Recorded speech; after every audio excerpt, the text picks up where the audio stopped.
존경하고 사랑하는 국민 여러분, 문희상 의장님, 선배 동료 의원 여러분, 국무총리를 비롯한 국무위원 여러분, 바른미래당 해운대갑 국회의원 하태경입니다. 대한민국은 단결해야 합니다. 지금은 국난입니다. 대한민국이 외부에서 공격받고 있습니다. 일본이 안보 위협을 핑계로 경제 보복을 단행했습니다.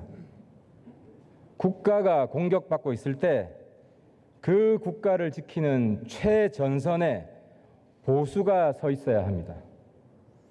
대한민국이 단결하도록 보수가 가장 헌신해야 합니다.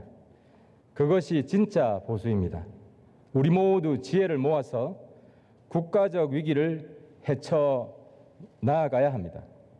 총리께서 나와주시기 바랍니다.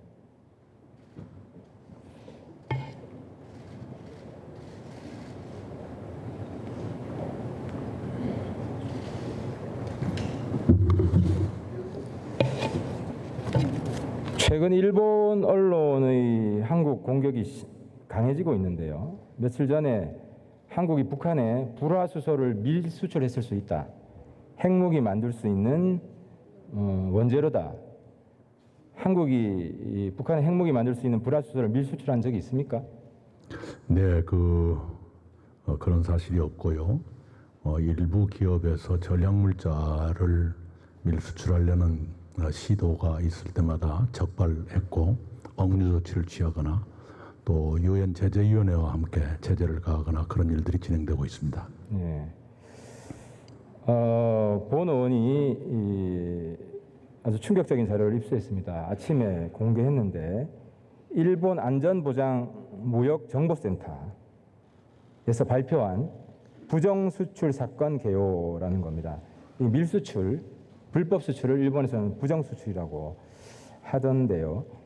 이 자료에 보면 북한에 불화수소를 밀수출한 나라가 한국이 아니라 바로 일본이었습니다.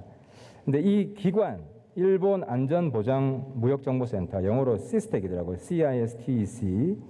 이 기관에 대해서 아십니까? 예, 여기 자료에 있는 것처럼 우리 한국무역협회의 전략물자정보센터와 유사한 기능을 가진 곳으로 합니다. 비정부 기관이지만 사실상 공신력을 갖는 전략물자에 관한 정보를 다루는 곳이라 알고 있습니다.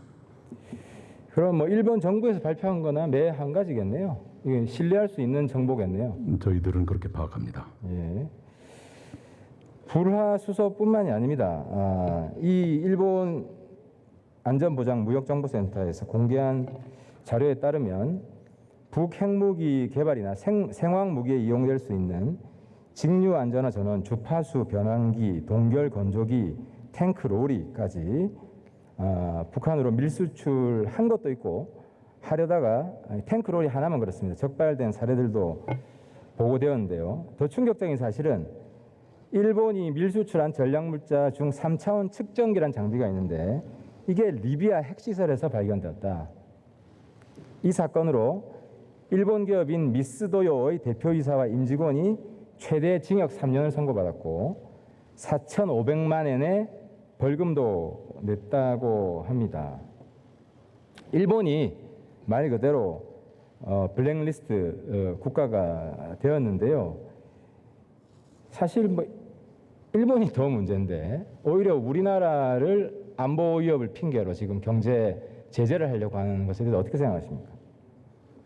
네, 어제도 그저께도 제가 말씀드렸습니다마는 근거도 없이 또 어떤 의도인지는 모르지만 그런 식으로 안보에까지 관련지어서 이번 경제 보복을 정당화하려는 것은 우리가 유지해온 한미일 안보 협력 체제를 흔들 수 있는 대단히 위험한 발언입니다. 그리고 어제 오늘 보도된 바에 따르면 일본 측이 근거로 삼았던 자료가 국내의 불확실한 보도 또는 정치권의 유출에 의한 것이었다고 하는데요. 참으로 개탄스럽다고 생각합니다. 그럼에도 불구하고 국제 여론전에서 우리가 많이 밀린다고 합니다.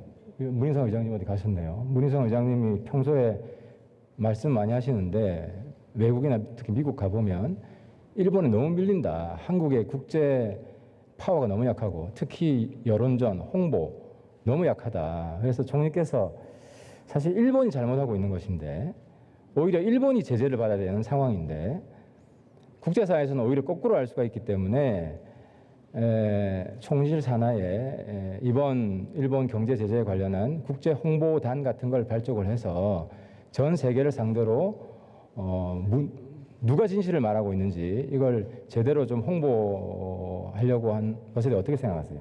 네, 저희들 상의해 보겠습니다. 그런 기능이 없는 것은 아닙니다만 좀 더 체계적으로 대응할 필요는 있다고 생각합니다. 그리고 제가 이 자료를 공개한 것은 한일 갈등을 더 심화시켜서 끝장을 보자 이런 취지는 전혀 아닙니다. 팩트를 알리고 진실을 알려서 이 문제를 건설적으로 한번 풀어보자. 어쨌든 국제관계는 또 힘이 필요합니다. 힘에 기반해서 우리가 신뢰를 만들어 가야 되는데 그런 차원에서 제가 공개를 했고 제가 공개한 자료 중에서는 2013년 전까지만 있습니다. 그래서 정부에서는 2013년 이후 자료도 좀 찾으셔가지고 꼭 좀 지시를 해주십시오. 찾아서 전 세계, 우리 국민과 전 세계, 특히 일본 국민들에게 알려달라. 무엇이 진실인지 어떻게 하시겠습니까? 네, 잘 알겠습니다. 네, 그렇게 저희들도 알아보도록 하겠습니다. 한일 양국이 감정적 대응을 자제하고 관계 회복을 할 수 있도록 우리 총리께서 좀 앞장서 주시길 바라겠습니다. 예, 그러지 않아도 일본의 혐한 그에 따른 반응으로서 한국에서의 반일 이런 대응과 맞대응이 악순환을 일으키는 상황은 몹시 불행한 일입니다. 그렇게 상황이 악화 일로로 치닫지 않도록 일본 지도자들 그리고 저도 그 중에 포함될 수 있겠습니다만 한국 측도 지혜를 낼 때가 됐다 이렇게 생각합니다. 일본이 선거가 임박했습니다만 선거 때는 거칠어지기 쉽습니다만 아무리 그렇다 하더라도 선은 지켜야 한다. 이것을 일본의 지도자들께 저의 우정을 담아서 말씀드리고 싶습니다. 예, 우정이란 말에 특별히 제가 관심이 갑니다. 총리께서 잘하실 것이라고 믿고요. 우리 사회부총리 나와주십시오.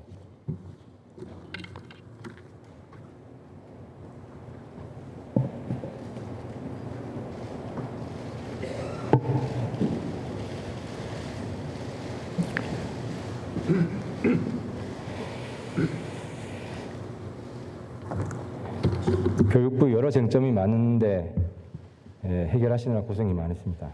고맙습니다. 부총리께서는 법률 불소급 원칙이 뭔지 아시죠? 한번 설명을 해주시죠, 우리 국민들께.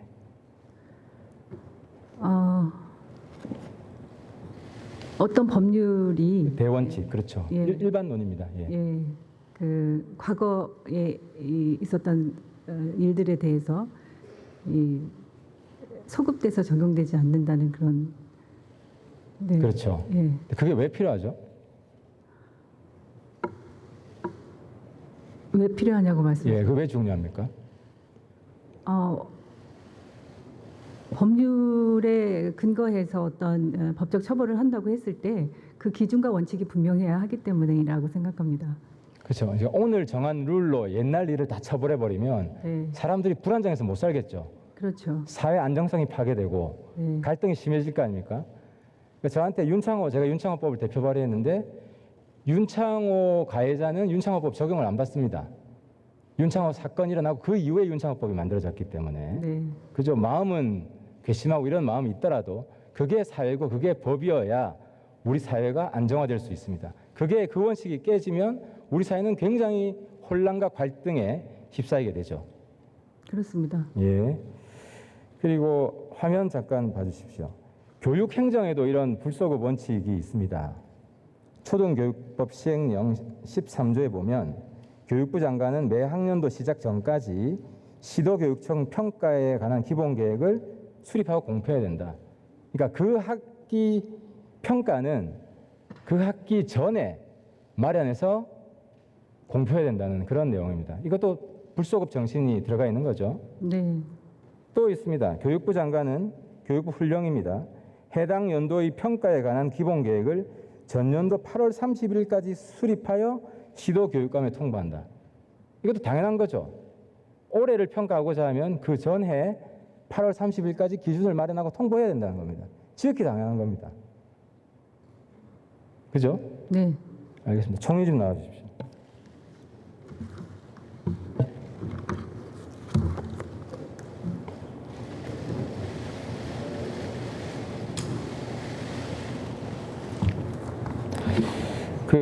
방금 제가 부총리 이 불소급 정신 원칙이 얼마나 중요한지 들으셨죠? 네, 총리께서도 당연히 동의하시겠죠?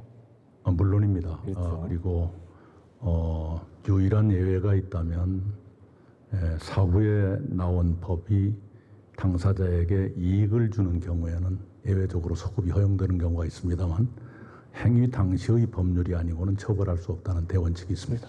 그렇죠. 극히 예외적인 특별법이나 네네네. 옛날 반민족 행위자 예. 법 같은 게 있었는데요. 근데 이번 제가 이 질문을 드린 이유는 자사고 문제로 지금 국내가 내전입니다.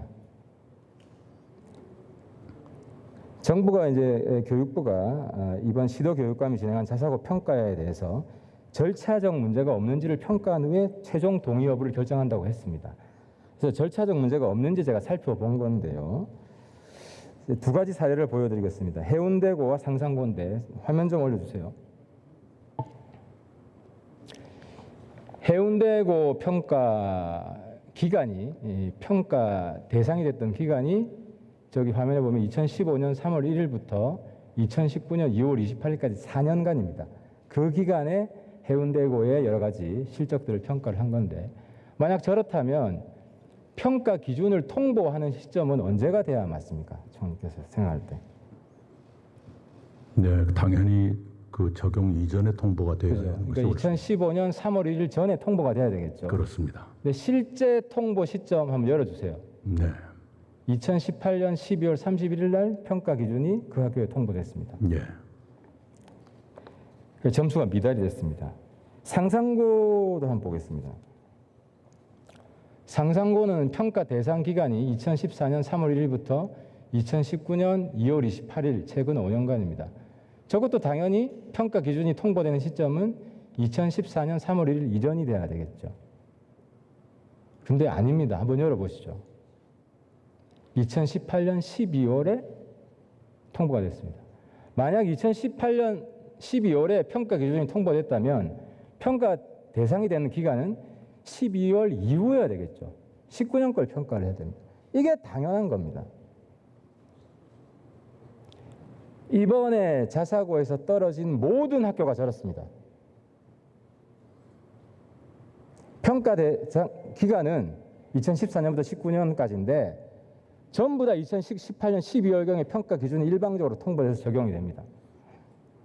심지어 서울은 2014년까지만 해도 카트라인은 60점이었습니다. 60점 이상 받으면 통과됐습니다. 근데 갑자기 2018년 말에 70점으로 통보가 됐습니다. 상산고는 거기다 10점 더 보태서 80점으로 통보됐습니다. 교육행정이 이러니까 우리 사회 갈등이, 사회 안정성이 깨지는 건 당연한 거 아니겠습니까? 갈등이 있을 수밖에 없는 거 아니겠습니까? 혼란이 있을 수밖에 없는 거 아니겠습니까? 총리 어떻게 생각하십니까? 예, 이런 제가 아는 한 이렇습니다. 이번 평가는 자사고를 획일적으로 없애겠다는 의도를 가지고 하는 것은 아니라고 알고 있고요. 단지 자사고 설립 취지에 맞게 운영되는가 아니면 입시기관으로 전락하고 고교 서열화를 促진하는 부작용이 더 커지는가 이걸 보겠다는 평가인 것 같은데요. 그렇다면 형벌 불소급 원칙이 그대로 적용될지는 좀 전문적인 판단이 필요하다고 생각합니다. 요컨대 교육부의 동의라는 절차가 남아있고 청문 절차가 남아 있습니다. 교육부가 의원님이 말씀하신 걸 포함해서 법령에 합치하는지 여부를 가장 중점을 두어서 보게 될 것입니다. 동의 여부를 저도 지켜보고 있습니다. 제가 문재인 정권을 비판하려는 건 아닙니다. 이게 살펴보니까 박근혜 정권도 똑같이 했어요. 차이점은 2014년에 한 평가를 했는데 그때는 자사고를 다 살려주는 쪽으로 임의로 적용을 한 겁니다. 이번에는 가급적 죽이는 쪽으로 한 겁니다. 물론 자격 미달인 학교가 있을 겁니다. 박근혜 정권 때는 자격 미달인 학교가 자사고로 인정이 됐던 적이 있을 것이고 이번에는 자격 미달이 아닌데도 떨어진 데가 있을 수 있겠습니다. 저는 상상고는 그렇다고 봅니다. 문제는 뭐냐? 정권을 넘어서 교육부가 독재를 해왔다는 겁니다. 총리께서 답변을 잘 하셔야 되는데 법령에도 위헌 법령이 있습니다. 시행령에도 위헌 시행령이 있습니다. 헌법의 대원칙, 상식에 기반하지 않은 이런 룰을 가지고 교육부가 전행을 해왔기 때문에 대한민국 교육이 불신을 받는 것이고 교육부 자체를 폐지하라는 정권과 상관없이 그런 목소리가 끊이지 않고 있는 것입니다. 그래서 조금 전에 총리님께 답변을 물론 법을 준수해야 합니다.